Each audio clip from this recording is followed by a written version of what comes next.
أعوذ بالله من الشيطان الرجيم. بسم الله الرحمن الرحيم.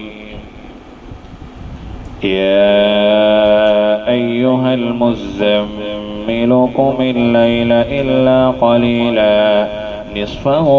أو انقص منه قليلا أو زد عليه ورتل القرآن ترتيلا إنا سنلقي عليك قولا ثقيلا إن ناشئة الليل هي أشد وطئا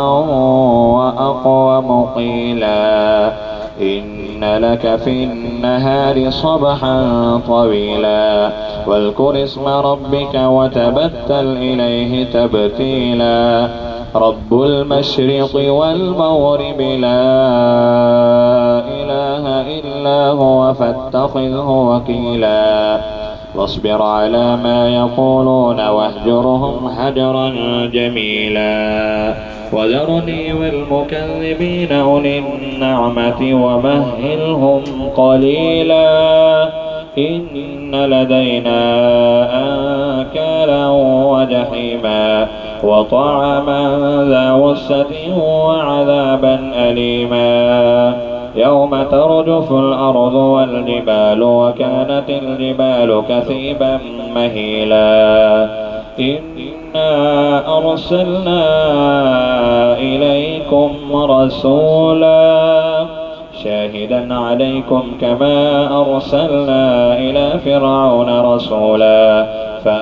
فعصى فرعون الرسول فأخذناه أخذا وبيلا فكيف تتقون إن كفرتم يوما يجعل الولدان شيبا السماء منفطر به كان وعده مفعولا إن هذه تذكرة فمن شاء اتخذ إلى ربه سبيلا إن ربك يعلم أنك تقوم أدنى من ثلثي الليل ونصفه وثلثه وطائفة من الذين معك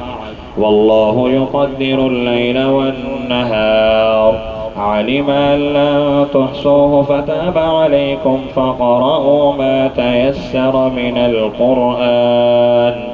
علم أن سيكون منكم مرضى وآخرون يضربون في الأرض يبتغون من فضل الله وآخرون يقاتلون في سبيل الله فقرأوا ما